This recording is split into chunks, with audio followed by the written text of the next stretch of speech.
Hey everybody, welcome to Alumless. This is a special edition of the show. We are live from Case Summit in New York City.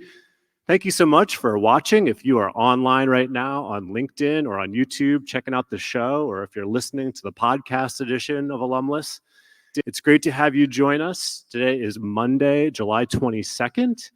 I am sharing the stage with a fantastic crew, founder, CEO of CMAC, Chris Marshall. Hey, Chris. All right, how are you, sir? Good to see you as always. Carla Willis, owner, managing principal at Washburn-McGoldrick. How are you? I'm well, Ryan. How are you? I'm doing great. And Bonnie Devlin, co-owner and managing principal. It's good to see you. Good morning, Ryan. Well, I'm so glad that everyone could join us. We have a fantastic show planned, 3 incredible guests. Matthew Lambert, Senior Vice President for University Advancement at W&McG will be joining us. Josh Harraman, who is the Director of Constituent Experiences and Strategy at Ohio State University, will be with us. And Josh is on the Planning Committee for the conference, which is fantastic. So we'll have a chance to chat with Josh about everything that's coming over the next couple of days.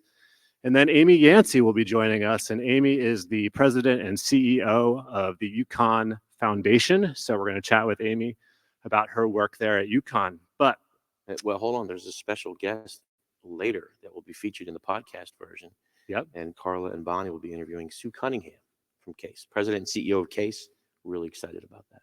That'll be great. We're going to record that session a little later on today. And so you're going to want to pick up the podcast edition of Alumless to make sure that you hear that bonus segment with Sue Cunningham. We're incredibly excited about that. But Carla, I wanted to kick it over to you, just ask you a little bit about the conference and this, we're live here on the main stage. Talk a little bit about how this came to be. Thanks, Ryan. It's so exciting to be here. And I really want to thank Case for allowing us to be here and to do this. We attempted or wanted to do this last year, couldn't quite pull it together because the idea came up a little too close to the conference itself. But we're so thrilled to be doing this, to be coming to the audience live. We see it as a great way to engage with our Washburn and McGoldrick clients who are here at the conference, but also those who couldn't make it here. And it's also timely in that today is when we are putting out our Advancement Moving Forward survey on LinkedIn. So that'll come out later today. This is an awesome opportunity for us to just kind of preview that.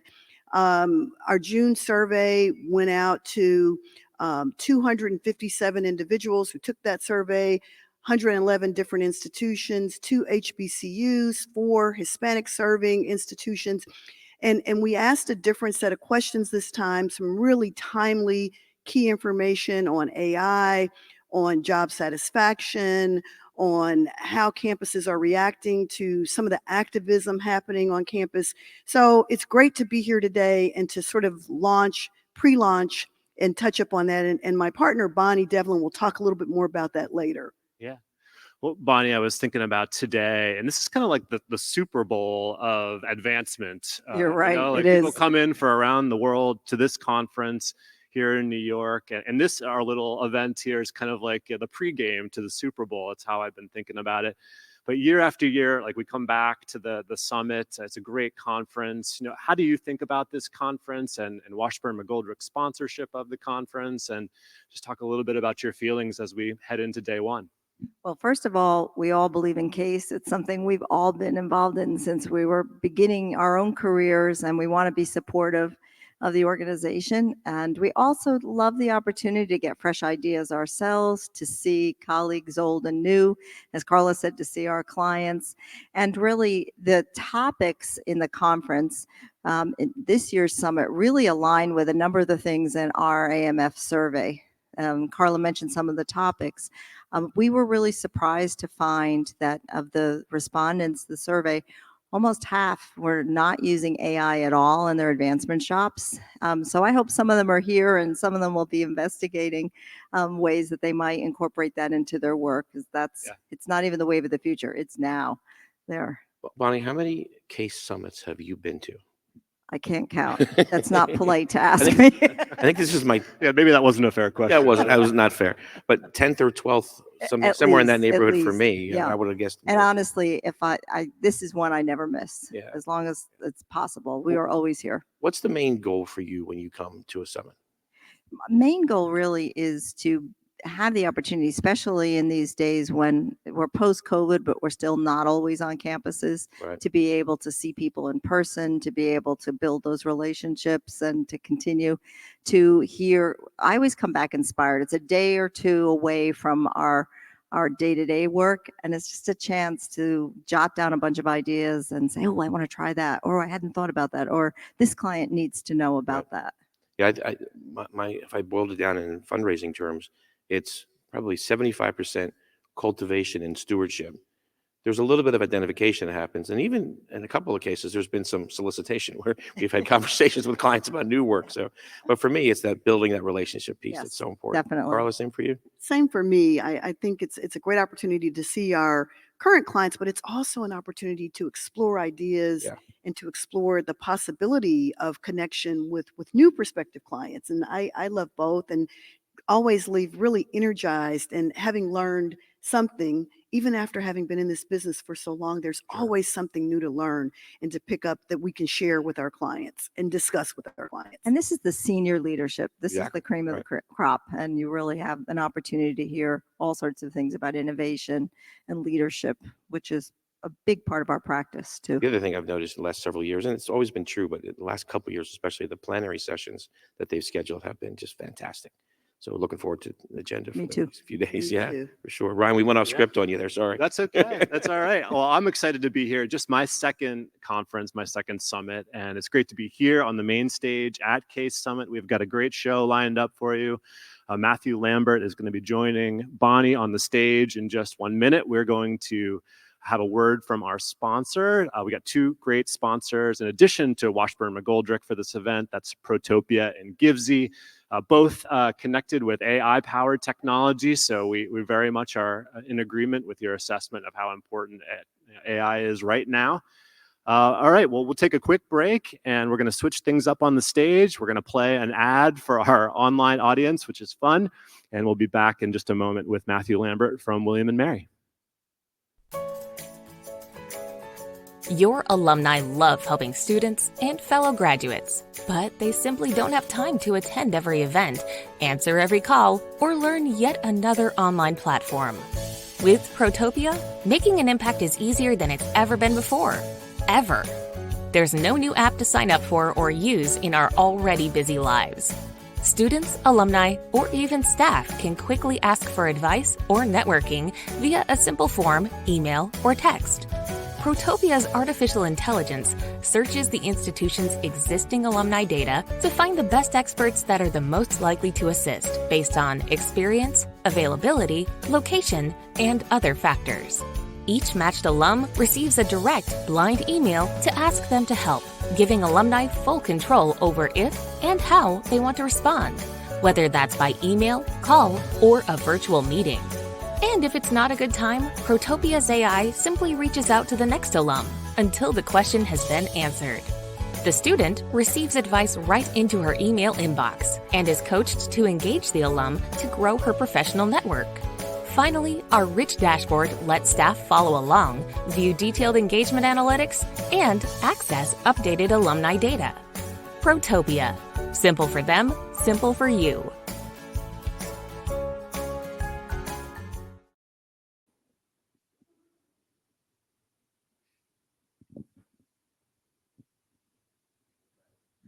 And we're back live at this year's 2024 Case Summit in New York City. And I'm so delighted to have a chance to chat a little bit with my colleague and friend, Matthew Lambert. You already heard his introduction from Ryan, but I know this is something you don't miss either, Matthew. And one of the sessions I'm really looking forward to tomorrow is the president's panel. It's always an instructive time. And this year, your president, William and Mary's president, Catherine Rowe, will be here. And I've had the opportunity in working with you to see that close relationship and the really effective way you two work together. One of your trustees recently said to me, you know, the two of them make each other better. Could you talk a little bit about the relationship between the CAO and the CEO and what's worked for you? Absolutely. Well, President Rowe is a chief advancement officer's dream. And I've worked with several presidents in my career, and she understands the work we do is about deep, enduring relationships. She understands that co-creation is a key part of working with donors to ideate together and then to really build those ideas together rather than dropping something in the lap of a donor. And I love that comment from one of our trustees, because I do feel like I'm a better professional as a result of working with her and she with me. Um, I would say, just in the experience I've had with presidents I've worked with and the presidents that some of my colleagues here at the Case Summit and others have worked with, a president who is willing to listen and learn is sadly a rarity. Agreed. And a president who's willing to ask for feedback and input and then hear it willingly and go forward is a key. I've always felt as though the role of the chief advancement officer is to be the most honest, candid partner to the president, because the longer you're in that role, the longer that the president is hearing what he or she wants to hear. And people are telling them what they think the president wants to hear. And I think the chief advancement officer has the best connection to external populations to really be able to say to them the hard truths and to ask them to do the hard things that ultimately make them a much better president to serve their institutions. You're the reality check in many That's ways. right. Yeah, it's a great way to say it. I mean, it is really, presidents do hear lots of really good things, and I think we have to occasionally be the ones to tell them, well, here's what some of these people are saying to you. President Rowe has been that for me, and she's always done every tough thing I've asked her to do willingly, and the result has been tremendous to see the outcomes from that. Terrific. Let me change gears a little bit and talk about our AMF survey, the advancement moving forward. We started in COVID when people were just really desperate for information about what others were doing. And now we're actually in our 5th year of doing it. One of the questions we asked this time was about job satisfaction. And probably not surprisingly, the CAOs and the AVPs, seconds in command, who took the survey, very high job satisfaction and much higher than things that you would see in Gallup poll or some of the other conference board polls. But where we didn't see as high results was among the gift officers and alumni officers. And 1 out of 4 said, I'm not satisfied, that I'm less than satisfied, I'm unsure about it. So that gets to a perennial issue for us, and that's staff retention. What are some of the things you do at William & Mary that really help in terms of staff retention from your viewpoint? Sure. So I look also at the national data, and I think the period of job hopping that we've seen in the last 3 years is slowing down, thankfully. People are settling into roles and realizing they're not going to be promoted every 3 weeks or 3 months, and you may stay at a role longer than that. But most importantly, I think, is for all of us to remember it's a true privilege to do the work that we do with philanthropists. Philanthropy is a joy. Working with philanthropists is a joy. And I try to always remind my team, all of them, advancement services and annual giving and alumni engagement and career services and marketing communications, no matter what you do in the organization, you're playing a critical role in advancing our institution. Our mission in university advancement at William & Mary is that we create the conditions for opportunity.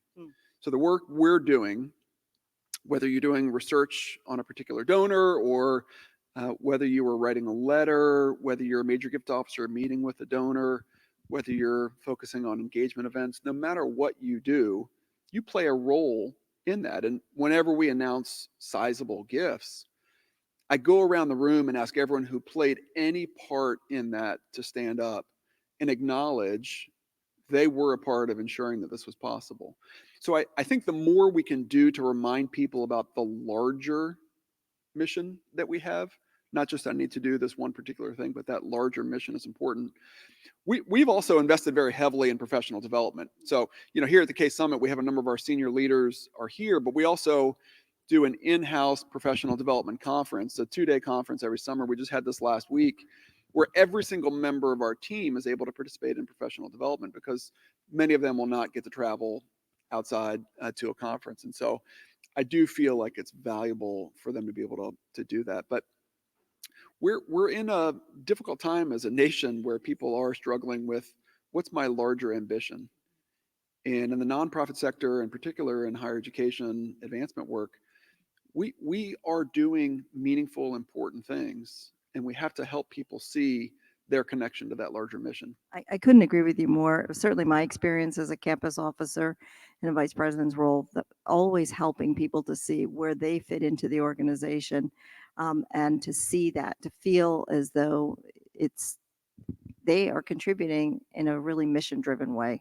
Right. That I think Right. I think it's so true that that's more important than ever right now. We don't sell widgets. Right. We're Right. we're in the business of, in particular, higher education. We're in the business of helping young people who otherwise couldn't get to or get through college do that.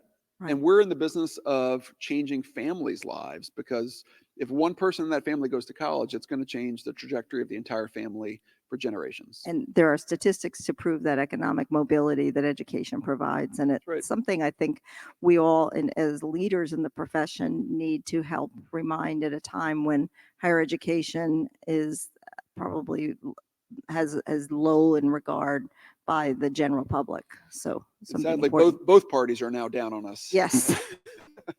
Yes, true. Let's come back to the summit, because tomorrow there's a session that for all of us who are on the podcast today is a must see, and that's going to be the session you're in on careers and the leveraging philanthropy through career services. Right. Like you, when I was the VP at Lehigh, I had career services as part of the overall advancement shop, and it really makes sense for lots of good reasons. But can you talk a little bit, maybe give us a little preview of some of the highlights of tomorrow's session? Sure. So I'll come back and give full credit to our president. Dr. Rowe really started pursuing this during the pandemic, because one of our greatest concerns in that period was, would our students be able to successfully get meaningful jobs after graduation? You know, the world was turned upside down. We didn't know what to do. And we started looking at career services across the university, and it turned out that across the university, there were little bits and pieces of people's time that they were spending doing some form of career services. And we had a central career services office primarily serving undergraduates, but she asked my colleague Kathleen Powell to lead an integrated, unified model of bringing all those people together to think about the larger career effort. That led naturally into an evolution where the president saw the opportunity to bring career services within our university advancement team, because we have relationships with the alumni who are in positions of hiring. We have relationships with corporations and the people who are in positions of influence. And ultimately, after we effected that change, bringing it from student affairs into university advancement, we've raised several seven-figure gifts. We've got many more donors excited about giving to support internships and clothing for students to interview, and the range. And I think part of our evolution as an institution is seeing that we used to just think about scholarships as the need. You need money to get a student to college. But now we all understand there's a lot more than just getting to college. There's the entirety of that experience while you're in college. There's getting an internship. There's study abroad. There's a lot more to the full experience that for our students with need, they're not able to have that full experience. And so we have seen tremendous success as a result of integrating career services into our team. I think it's a model. You know, I think the true integrated advancement model, bringing communications and marketing in, bringing alumni engagement in, bringing philanthropy, all of those together are working to advance the institution. So we're going to talk a little bit about what we've seen so far, our successes, and how we think that's a model for others. Great.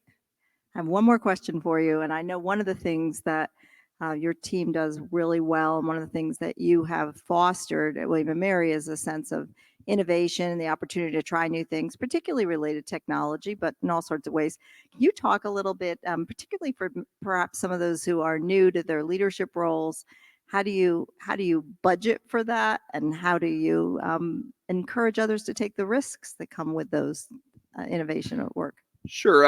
I was reflecting to a colleague a few months ago that when I started in this profession 25 years ago in alumni engagement and annual giving, we would do mail merges to send out letters to alumni. Yes. And 25 years later, we send out mail merged letters to alumni.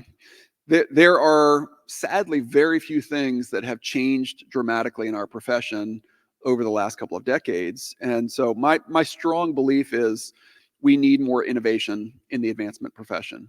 We need to take risks, calculated risks, but risks that are going to enable us to reach new generations that are not going to respond to our mail merge letters that we send out.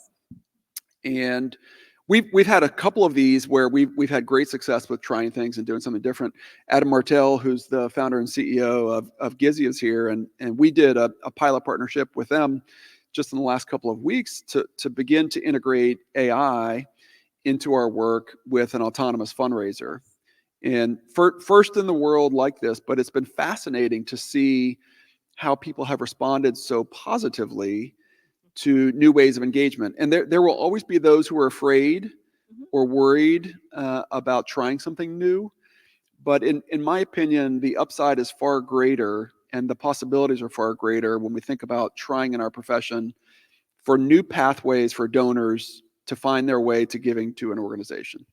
And so for most of our donors at most of our institutions, they are not going to have a one-on-one personal experience with a development officer. So how can we find ways to more creatively connect them in with the opportunity to support institutions, to engage with our institutions, to find those pathways with our institutions? And so this is just an example of where we're trying to find more ways to innovate in the profession. And I encourage anyone who is thinking about where they are in their journey as an organization to think about what are those small risks we could take to bring some innovation to the profession. That's great. Well, we'll stay tuned. Perhaps on a future podcast, we can hear a little bit about how the work with Adam turns out. I'm really excited about that and very intrigued about how people are reacting to it. So listen, thanks so much for stopping by and chatting for a few minutes. Enjoy the rest of the entire summit, and we will be listening carefully to Catherine and then to you and Kathleen tomorrow. Thank So you. thanks so Great to be here. All right, we're going to take a break and have an opportunity for some other guests to come on up. And thank you so much, Matthew. Welcome to Givesy, where you can easily create, sign, review, and manage all forms of gift documentation under one roof. Donors expect giving to be convenient, simple, and personalized. But fundraising processes make committing to gifts feel more like doing your taxes than a seamless and rewarding experience. Givesy is fundraising's first end-to-end intelligent gift documentation management platform. We make pledges, letters of intent, complex gifts, and multi-year giving feel effortless and personalized. All it takes is a single click for donors to confirm and document their gift intentions and receive automated reminders when it's time to pay. Leadership loves Givesy because it empowers fundraisers to expand pledges and multi-year commitments to all levels of giving, and use dynamic workflows to ensure complex gifts like capital projects and endowments follow specific review and approval routes. Givesy's digital gift agreements give you customized flexibility to elevate your world-class donor experience for major gifts, leadership and annual giving, DAP intentions, bequests, pledges, and more. With Givesy, frontline fundraisers book gifts faster, easier, and with more consistency. In fact, 72% of donors confirm Givesy digital gift agreements within 24 hours and 92% within a week, putting fundraisers on pace to reach goals in real time. Elevate your world-class donor experience to meet the standards of today and scale giving throughout all your fundraising programs with Givesy. Find us at givesy.com. That's GIVZEY.com. Be sure to also look at our AI R&D lab, version 2.ai, where we're developing the world's first fully autonomous fundraiser. Let's change the world. All right, we are back, Alumless, live at CASE in New York City, CASE Summit for Advancement Leaders. Awesome session just before the break with Matthew Lambert and Bonnie Devlin. one of the topics. My favorite topics is the career integration within advancement. I Know a little loved bit about hearing Matthew's thoughts about that, and I also see it as a great opportunity. Great to have Josh Harraman joining us, who is the Director of Constituent Engagement Strategy at Ohio State University. Josh is also on the planning committee for Case Summit, and we're incredibly thrilled to have him on the show for a few minutes today. Josh, let's talk a little bit about the planning component to the conference. What was the planning committee thinking about, emphasizing? Sort of how did it go about its business of dreaming up what we're about to experience? Yeah, well, first of all, thank you both for having me here. So the planning committee, this is about a 9-month process, right? So when we were recruited to be a part of the planning committee and then had our first meeting in January or February of this year, one of the things that was really important to us was how do we start to look towards the future? I think that that's something that I've always valued at Summit. In addition to the networking and getting to meet with partners, there's also what's on the horizon. And when you're meeting 8 months prior to a conference, that can kind of be hard to predict. But I think that as we've built out the content over the course of those 8 months, we've had some real great success in staying on top of that, right? We haven't solved any of these topics, right? Any of these big picture things as we look at, how do we include AI in our work, right? Which we've already talked about this morning. How is NIL affecting us in the advancement world and higher education, right? And if you guys know the answer, please let's do a session on that, right?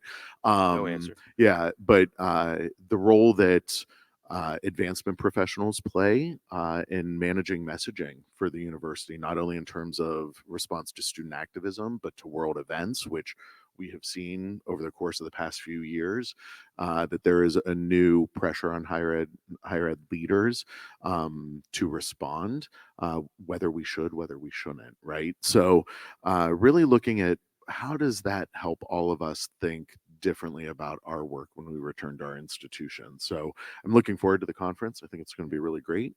Yeah. In this role, planning a conference of this magnitude, you're a volunteer. Correct. So yes. You're managed and guided as a volunteer by the Case team. Yeah. That must be interesting, twice, because you normally we're doing the other way around. Right. Managing. Right. How did Case do? Can you tell They us? did great. They did a wonderful job. Hi, Sue. No, they did a really great job. And I think that this experience, because in the advancement profession, we have volunteers, right, that we're working with, the clubs, the chapters, the boards, the councils, whatever it might be. But it was fun to partner with, be on the other side, to have the thought partner of the staff who have done a great job executing, right, in terms of where we are. But let's bring it back to your role at Ohio State. Give us your title again. Great question. Director, Constituent Experiences Strategy. Yes. And so we are aware of a pretty cool reorganization that's been going on in your operation. And, and we know the tip of the iceberg of it, and we are like, whoa, and just so impressed by what you're doing. Can you walk us through even some detail? Don't elevator pitch it. Tell us a story about the journey you've been on. Yeah. So, gosh, probably about 3 years ago now. I've been back at the university. I've been back at the university for a year and a half.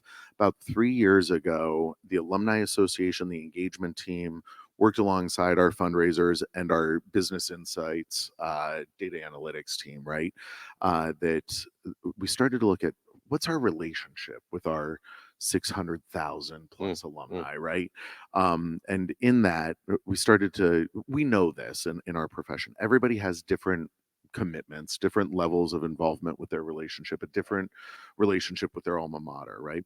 And as we started to dig deeper into the data, we built out what we call our continuum model. So it's essentially a marketing funnel when you start to look at what is the relationship, the awareness that anybody has of what great things are happening at the institution, and we bring them through from they're completely unaware, don't really know, right, haven't checked anything since they graduated. The graphic you guys use is they're off in the field, out in the back. Yes, in the just distance. aloof Right, of exactly. Buckeye Nation, Right. right? Yes. And then as they come into the fold, right? So they're hearing more about Ohio State, about all the great resources that the university is providing as the land grant. And then my team focuses on really that participation. So flipping them from aware to doing something. So I have career services as part of my portfolio, a lot of the early engagement strategies, Right. and then central annual giving as part of my responsibilities as well. So we have life stage, we've got college and unit partnerships, we've got travel, that it's the broadest base of the engagement effort that kind of brings people in and helps them be a part of the Buckeye community. If this wasn't our first time doing a live session, we were thinking this is kind of as our pilot year. We'll do it right next year. We'd have your graphic flash up. Yeah, but I would didn't love think to it. do No, that. it's all right. It's all right. But the way it looks is that there's people out in the distance, sort of a little figure. This is sort of unaware. Yep. And then there's this pathway that leads up to get into the foreground where there's a Buckeye tree. Correct. Yeah. And there are people under that tree who are activated and doing things. Yeah. And it's just a cool concept. Yeah. I love what you've done there. Yeah. I bet it hasn't been all smooth through this journey. What challenges? Give us a couple examples. The boss is tuning in. No, Right. no, I would say that some of the challenges is breaking down silos for sure, right? We are an old organization. We are an institution, right? When it comes to alumni engagement, when it comes to the university itself. So being able to break down silos and do things differently. We also have a lot of staff members that we've been there a long time. Yeah. So good and bad. Good and bad, right? And there's huge benefits to having institutional knowledge. There's great opportunities for growth and professional development to say, let's flex some different muscles. Yeah. And as we're looking at, the team structure and the team roles, I would say that the power behind our model is as people have come on board, as they've understood what it is, they understand their the role that they play in the larger philanthropic efforts of the university, right? So being able to match that drive, that interest, that passion to the real life work of the impact of what we're able to do. I'm going to go off script on you. Oh, no. Ryan loves it when I do this. We got time. We're good? All right, go off Okay. script. So Matthew Lambert was on the previous, and we throw around the term, and Matthew said it very naturally, integrated advancement model. And it wasn't that long ago, in my memory, I've been in the field for 23 years, that Ohio State had a dues-based program and was very kind of on its own island a bit. That changed. 2010? Yeah, I was going to say. Yeah. So it's been 14 years. Yeah. How are we doing coming out of that? And any lingering, any former members saying, I think we should go back to dues? No.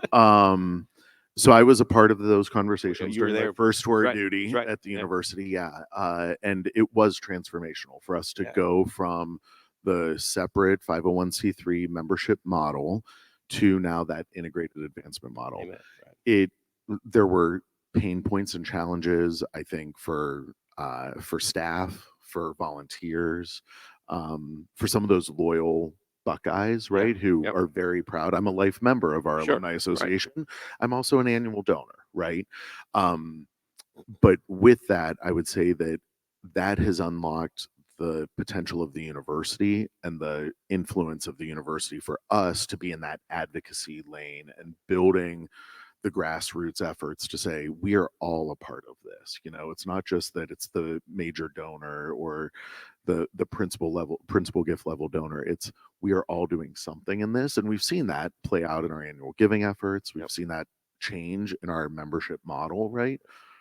And I would put Ohio State in the Ohio State University in the category of pioneer in this thing, because 14 years have gone by. We see more and more schools heading down the similar path. They're looking at you guys saying, what is it like 14 years later? So kudos. Yeah. I love what you've it done has been a journey, but it's been a rewarding journey, I would say, for the constituents, for the alumni. Yeah, that's the most important. It's seamless for them, and they don't care about our silos. They don't care if you're getting invited to this event or that event. They just care that they're included.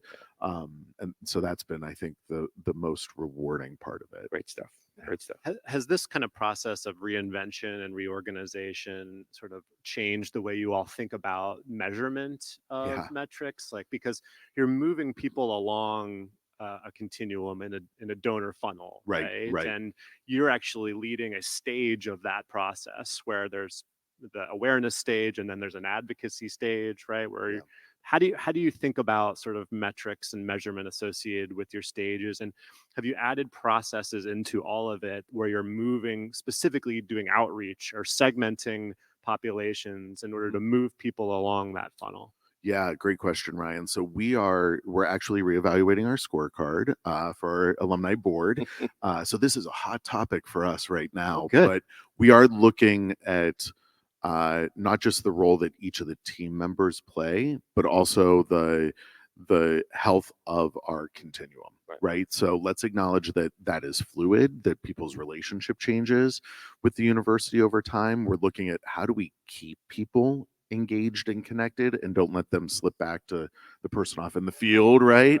But making sure that we are able to keep them included, keep them involved. And the other part that I would say with that is my team right now, going from that learning to participating phase, we've been able to really get laser focused on what are the behaviors that are happening in this kind of part of the continuum.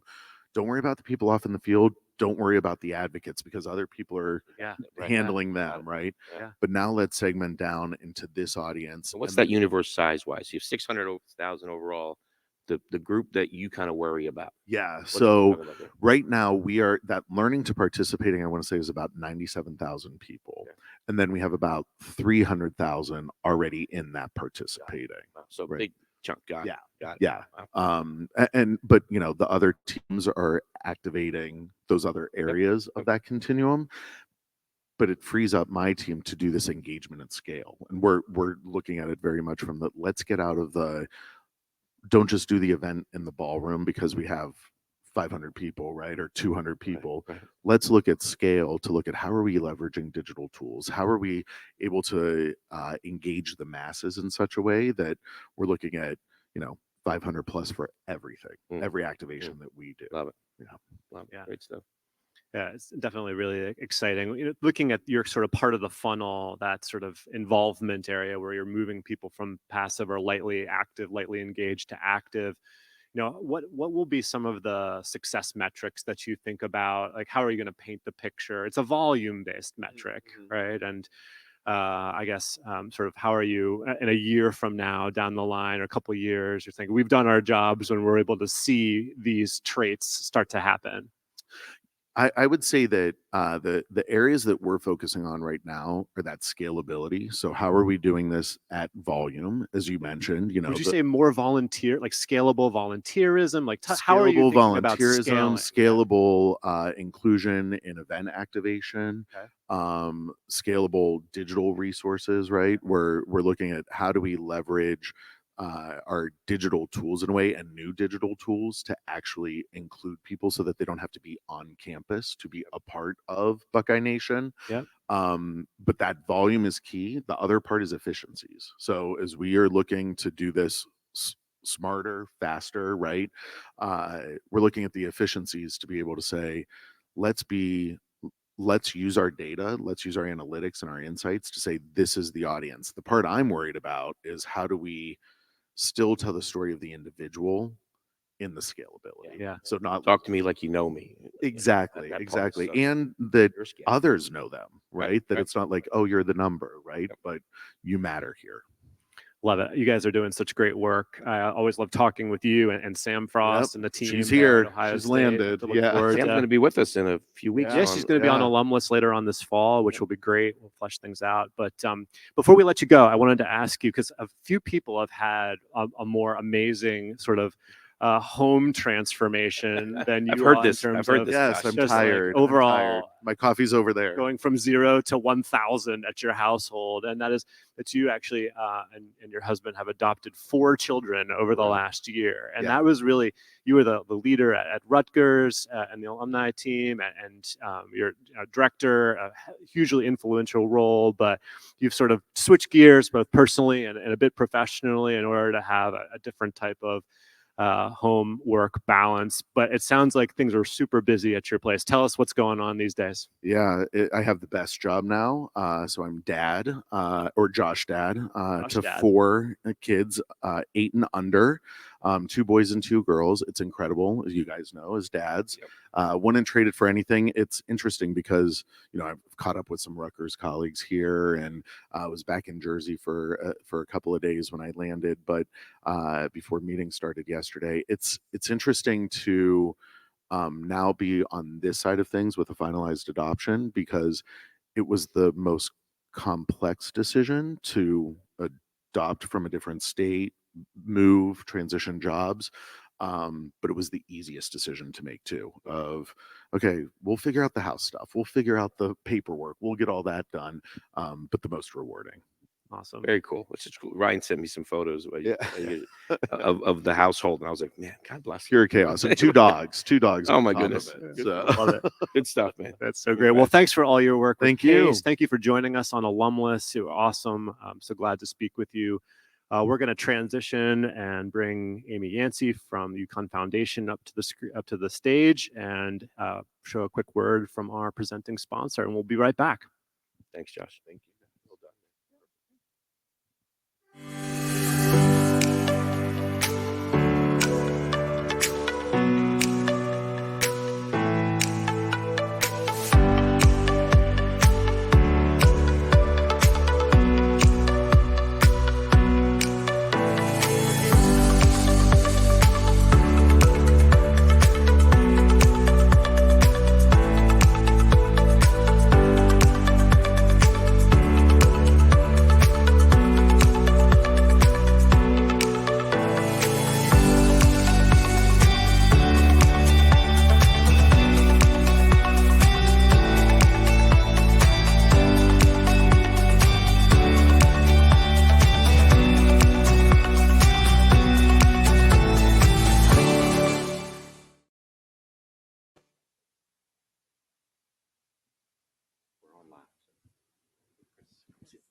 All right, we are back, and a great segment just now with Josh Harraman. Excited to speak with Amy Yancey, who's the president and the CEO of the UConn University of Connecticut Foundation. Amy and I met years ago when we were about 2 or 3 offices down on the first floor of, I've heard this story. I think it's the UVA, Fontaine right? Research Park at the University of Virginia. Amy was a leader on the development team. I had just started in a digital engagement role on Cindy Frederick's team. And so I think we were a couple doors away for a little while, and then we switched gears, and I haven't seen you since. And I was thinking about, who would be a great person to include on the show. I was thinking about you. So it's great to see you. It's great to see you as well. And I heard Cindy is here, but I have not seen her, along with some of our other Virginia colleagues. So it'll be good to reconnect with them as well. Awesome. So the new role, 7 months in the position. 7 months. And when you entered the role, did you go into this? I mean, you've done other leadership roles. We'll talk about that in a moment. But do you go in with a 30, 60, 90-day plan in mind of what you're going to do? And now 7 months in, I have half a year. Have you accomplished it? Checked all the boxes? Did it go as you planned? Give me a little highlight of that journey. It's a great question, Yeah. Chris, and best laid plans. Exactly right? right. So so I started in January, and I actually decided to start a little earlier than I had originally planned, because it was clear that we were going to be on a postseason trajectory in at least one of our basketball teams. So, But it's ended up being 2. that's right. Yeah. So So I came in with a plan. I actually, before I started, of course, I talked to a lot of really smart people, kind of reread the first half of the first 90 days, which is, I think, a great primer on how to evaluate where an organization is and the ways in which you can contribute.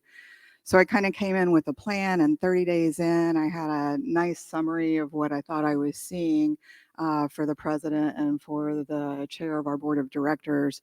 And then, by March, we were just pinging back and forth between both cities. Talk about a great way to get a sense, though, of a community and Right, to exactly. engage. So I had hoped to kind of have a plan at the end of that 90 days for addressing, I think, some of the opportunities that I saw 30 days in. Ended up there at about 100 days in. And it just really kind of flipped the order of getting to know external right, versus right. internal. You can see a lot of the opportunity in getting better, but you need to be really thoughtful to see what you're good at. And I think that's harder for a new leader. And I had a great intake process. And we have since gone through a pretty significant reorganization. So yes, I'm where I hoped to be at this stage. There's still a lot of work to do. Brian always yells at me for this afterwards, but going off script, you can handle it. So I remember talking to Rashunda Mahone at NC State, whose two teams both made the Final Four. Yep. And they called the folks at UConn to say, what do we do now? And one of the things I took away from that conversation, they had not planned for this eventuality, but UConn has it in their contingency. Yeah, If we go got a to a roadmap. Final Four, we know how to handle it. Yeah. That's right. And your team did, It was really impressive to see, but it was a little bit of a surprise for us. It had Right. been 10 years since we won both national championships in women's and men's. And so our president, Radinka Merrick, kept saying, we may do it again. It's 10 years. It's time. But we really only had 6 or 7 healthy women the entire season. But just incredible to see how well organized they were. And the president of the university and I went to every single game. We missed the first session of the Women in Stores because we were still in Brooklyn with the men. And then we skipped Elite 8 to fly to Portland right. with the women, and then came back to Cleveland and then Phoenix. So an I think incredible amount of work goes into this. And even with contingency plans, it feels exactly. It feels overwhelming. Yeah. But fun. It's such a great opportunity for But what a good problem to engagement, have, right? right? What'd you say? What a good problem to have. It's a great problem to have. I mean, the work, of course, right? And the thing about it is that, you don't know what's going to happen after the game is over, right? So you might be going home, or you might hit the gas for a whole other level, and it keeps happening, right? Right. You keep putting the pedal down, but it's this tremendous engagement opportunity to really connect again with the core group of UConn Nation, right, and get everybody active and out and watching and supporting the school. I guess broadly speaking, when you're thinking about engagement activities and your overarching philosophy on engagement that you bring to the University of Connecticut Foundation, how do you think about the importance of engagement, and what are some of the philosophies you bring to the role? Yeah, it's a great question. Of course, I know that's the purpose of the podcast, right? Really, is to explore that engagement question, and philosophically, right, we think of this as a kind of a spectrum of activity, from that kind of actively engaging with content to maybe coming to a first event, and all the way in the ways that people give back. But for me, I really think of both kind of an untapped talent pool and maybe an underutilized talent pool. And so thinking about that, kind of what is the spectrum? How do we think about it? How do we tap into that talent? One of the things that I really came to see in the organization was that it's the same exact challenge that we have with workforce, as employers, as leaders, as part of a community and a team. And so, so part of that reorg for me was actually to ask Mo Cotton Kelly, who was our chief operating officer and senior vice president for constituent engagement, if she'd be willing to consider a different kind of role as chief people officer, retain the engagement portfolio, the alumni relations portfolio, and also think about talent recruitment for our team, the HR functions. So we just did that. It's a couple of weeks, but I highly recommend that in about 6 months you invite Mo to come up here and say, We had her on our list. We've had her on our list for Yes. sure. Was that a good idea or was it not a good idea? But I mean, think about it. You're trying to recruit talent. You're trying to get the most out of the people who are, bringing those talents to you. You're trying to have a clear vision that everybody can kind of buy into and articulate. And you're thinking a lot about culture, right? And how do we reflect the values, whether that's a volunteer cohort, whether it's people engaging more broadly out across the nation, and how do we think about inclusion together? So it's an experiment. We'll see. Yeah. Makes sense. I mean, it makes sense though, because think about some of the same tools that you might use as well, whether that's an awards banquet, or whether there's a task force to develop a certain program and you're using social media, you're using email communications, right, to reach an internal audience as well. So a lot of connectivity, I think, with talent development and overall engagement. Makes sense. Yeah. So your journey includes Tennessee, Penn State, Virginia, Boston College, and now UConn. Did we miss any? You got that in order, even. We have good research. That's what the script is for. His name is Ryan. Is this the first foundation structure that you've been in? No, Virginia has multiple. Oh, that's right. Of course. Yeah, multiples and understatement. Multiple. Yeah, there's a foundation for everything in Virginia. Yeah. It's like 67 or something like crazy. I don't know what it is. But it is my first time kind of, I would say, kind of operating under the umbrella of the foundation. So I was part of the central advancement team while at Virginia. Talk about differences, similarities. I'm sure, our favorite answer is consultants. It depends. So I'm sure there's a version of that for this answer, but tell us some of the compare and contrast a little bit for us. Yeah. So, so it's interesting because UConn has its own special kind of complexity. And I would say, I don't think I could have taken this role without every single experience that I've had along the way. Tennessee is a land grant that is heavily involved with the state, much in the way that UConn is, so that was really critical to understand. And I was at Tennessee when they began to stand up their foundation and think about that relationship of the foundation between the university. Penn State is just operationally excellent, right? And so my experiences there really helped me kind of think about the processes of our work that are probably applicable no matter where you are in an organization. Virginia is one of the most complex places, maybe with UNC, Chapel Hill, a lot of similarities between those two institutions, not just geography and common. And so that really, so I had people who were executive directors of their foundations reporting to me under an MOU. Right. And that was really informative, I think. BC, highly centralized. And so we're one foundation. Everything reports to me. We have the endowment, athletics, all of the schools, colleges, programs, fundraising, as well as UConn Health. And so, so all of it's been informative. But every place is its own place, and you really have to learn and listen and understand kind of why you're organized the way that you are and what's the advantage in that. And every place has its challenges, and that's never an excuse, right? Right. Yep. It's one of the questions I love asking advancement leaders who have just gotten started, not had some time, however, to sort of diagnose what's going on and take a look behind the curtain, really analyze things, is what surprised you the most so far over the last obviously you had the huge surprise, right, of the basketball tournament, which we've covered. But That was maybe no on the surprise. That was Yeah, I mean, planned. that's- We knew it all along. You knew there was a good chance. So yeah, well, that's definitely true. There is a history there, but we're going looking- for a couple more this year. So What's before I ask you answer the question, the surprise you question. What other sports are big at UConn right now?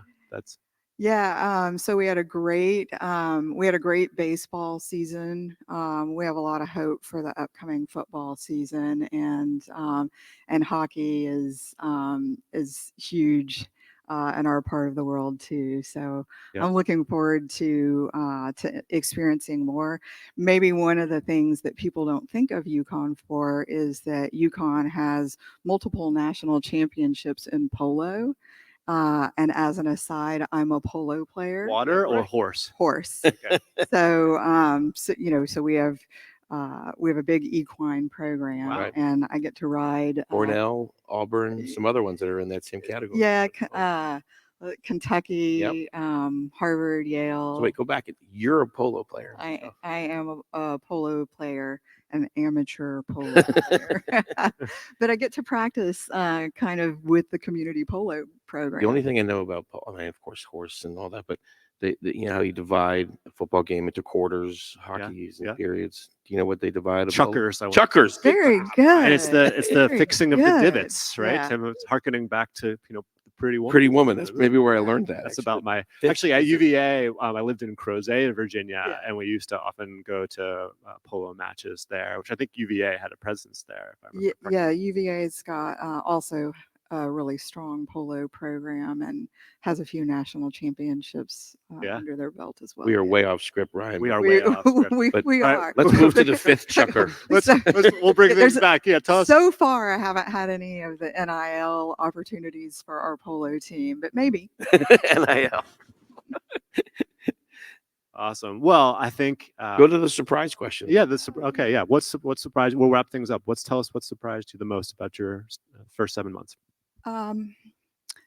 Well, one is just, I mean, normally when you kind of come on board, there's, maybe a sense of uneven experience with the institution. And as we've talked about, I'd had the opportunity to meet and talk to so many people. I mean, probably had 1,000 conversations that were meaningful, both as part of my deliberate intake process and as part of being in the postseason with both teams.